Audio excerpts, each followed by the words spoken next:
welcome back to my channel. My name is Pika and I do fragrance reviews. So welcome back everyone. I know that I look like quite put together, and the reason being is because honestly I didn't want to make this video looking like a hot mess because it's a very special fragrance.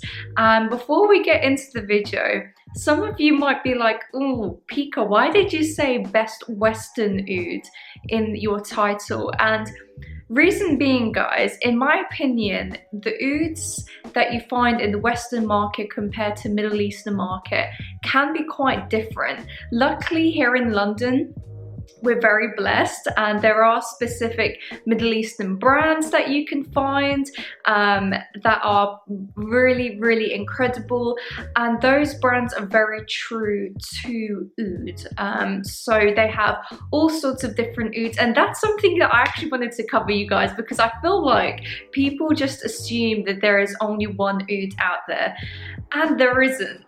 You'd be surprised. There are loads of different types of ouds. So it's like, and I like to always refer back to my industry because I know my industry inside and out, and you can make some distinctions here and there. And I work in the CBD / cannabis business. And you have an extract. So similar in fragrances, you get extracts of different raw materials. It's similar to how we do it in the CBD industry. So you have CBD extract, for example, that comes from France, that comes from Slovenia, that comes from the US, and it's all very specific to its region. It has different terpene profiles, different cannabinoid profiles. I won't really get into it, but when you now translate that to oud, it's likewise. You get different ouds like Laotian oud, Thai oud, there's another one. There's all sorts of ouds that are out there. So they're all quite specific to their region. So they'll all smell slightly different.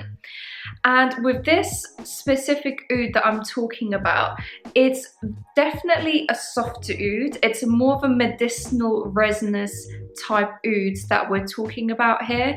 It's not the type of oud that's animalic, barnyardy, nothing like that, thank God, because honestly, animalic fragrances are still fragrances that I super duper struggle with. But this is a fragrance that is very beautiful. It's very westernized, so I find it to be a little bit less in your face compared to Middle Eastern fragrances. Not that they're all in your face, but they do have a lot of potency.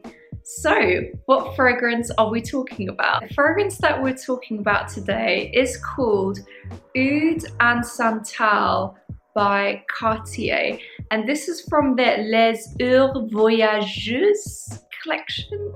I think that's how you pronounce it. It's their oud premium collection, and the nose behind Cartier, I think she does all of the fragrances. Her name is Mathilde Leron. I'll put her name here just for in case, because I really hope that I don't butcher it, because she is a bloody genius. This lady, oh guys, when I tell you, if you've not tried the oud line from Cartier, this Les Heures Voyageuses, this is one of the most well blended perfume lines I've ever smelled in my life. And that's why I said this is the best Western oud that I've ever smelled, because honestly, I've tried a lot. I've tried a lot of Western ouds, and to this day, this is the best. So this is how it comes like. It's a really beautiful bottle. This is actually one of my favorite bottles in my collection, and usually I'm a sucker for good bottles, so this one really surprised me. It's so beautiful. It looks like this, and it has this nice effect in the back, and then you can see that the cap is like so overall you can just see the quality is amazing. You don't even need to smell the fragrance to already know that the quality is going to be insane. And what I'm going to do for you guys is I'm just going to spray it here, because I really want to remind myself exactly why I find this fragrance so beautiful. This is bloody incredible. Like, oh my god, this took my breath away. The first time I smelled it, I think I was in Selfridges. Then I tried it a second time in Harrods. So I try my best not to blind buy, especially because this fragrance is freaking expensive. This is not a cheap fragrance, you guys. So that's something to keep in mind. Do not blind buy any of these fragrances. This is something that I always recommend, because I don't want to be one of those people, and I'll tell you guys, I don't want to be one of those people that unintentionally recommends a fragrance and then somebody really hates the fragrance. They come into my email inbox and they might say, Pika, you owe me 300 quid because I bought this fragrance because of you. I honestly don't want to be in that circumstance. So sample it. So what does this fragrance smell like? So on the actual notes themselves, I believe they only list sandalwood and oud. Now, to my nose, this has much more than just that, of course. So I'm gonna, can you see the atomizer as well? Oh, wow.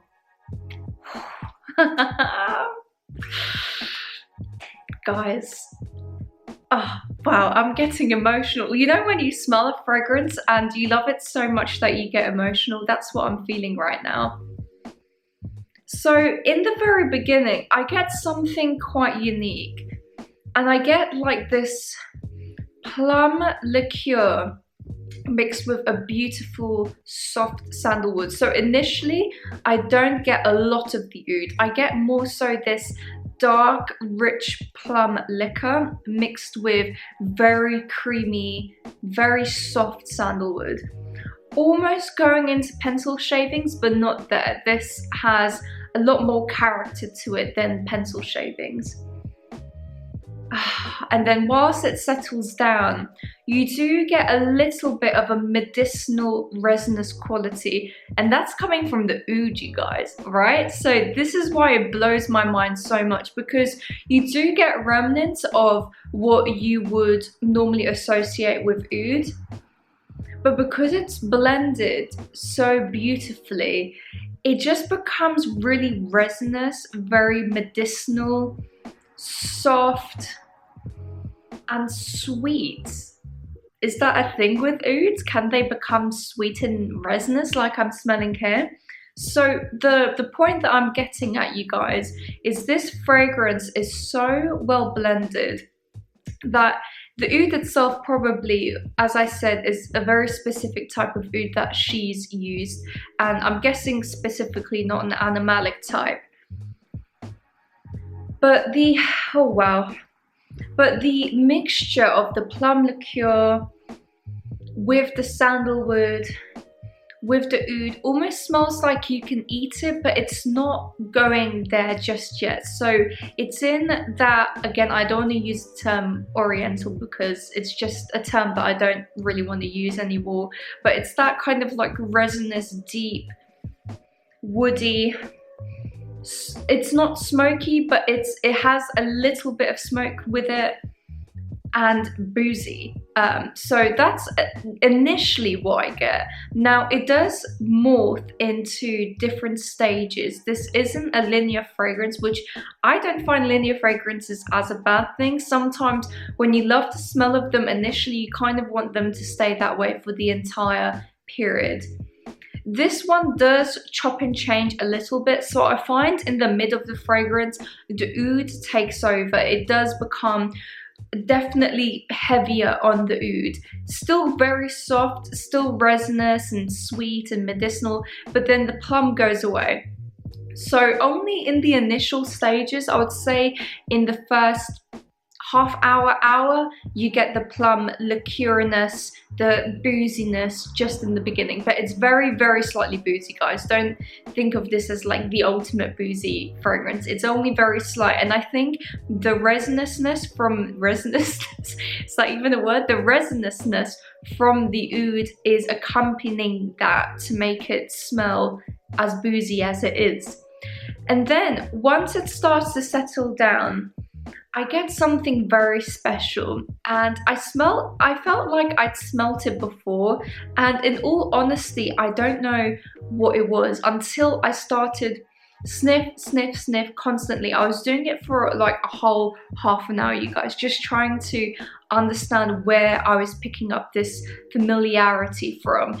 And I think what I'm smelling just in the base, so I can't smell it just now, but just in the base, I get like, I don't know if you guys have tried this, but you know chestnuts, the edible kind. So there are two varieties. You get an edible kind and the kind that you kind of see everywhere. I think that's called conkers.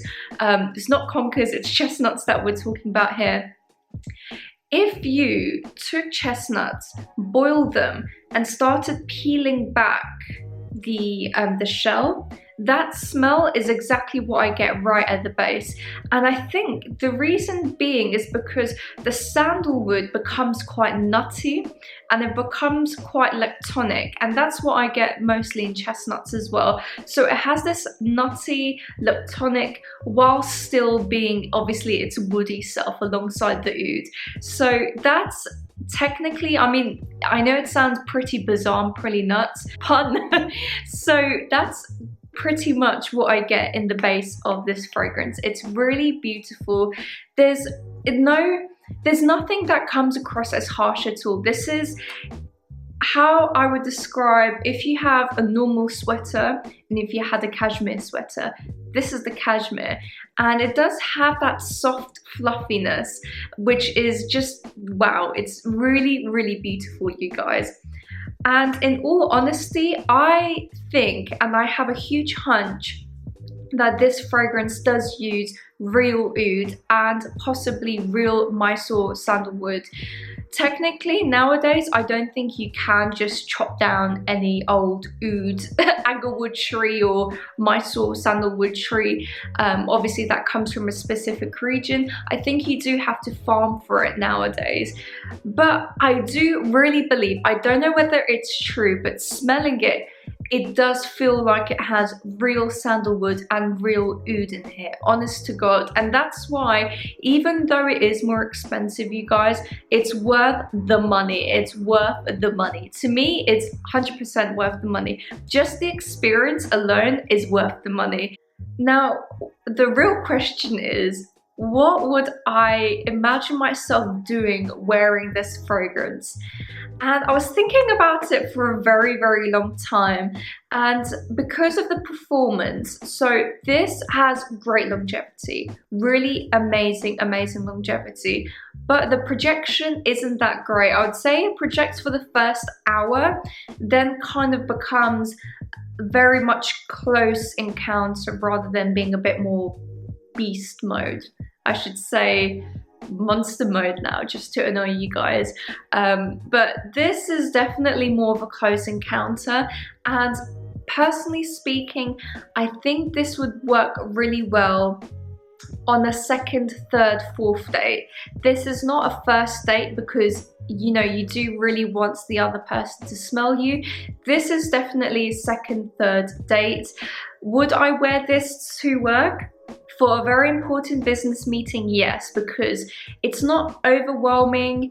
It's the type of oud that if you were to waft past somebody, they'll be like, what the hell are you smelling? Whilst being very soft and sensual, which also brings me on to whether this is completely unisex. 100%. 1 million bloody million 100%, because this on my skin goes very sweet and it does go feminine, even though the character of it, it's a woody fragrance, and normally woody fragrances are meant for guys rather than for girls. But I personally believe that this is straight down the line unisex. This is not either feminine, neither masculine in any way. This on anybody's skin will morph to your, you know, to what you want it to smell like. And that is another stage of this fragrance that I really adore. The fact that it really does morph and blend with your skin. It becomes like you, but a better you. And you guys might be like, well, that isn't worth the money. But again, it's all subjective. Fragrance in of itself is super subjective. Who am I to tell you whether, you know, something is worth the money to you? You have to experience it, right? So overall, what marks out of 10 would I give this? I would give this a solid 9.5 out of 10. I wouldn't give it any less than that because of the raw materials used. As I said, personally, I really hope and I do believe that she does use real oud and sandalwood in here. And I think it's really rare nowadays to get luxury brands, even niche brands sometimes, to use those raw materials because they're so expensive and so hard to get a hold of.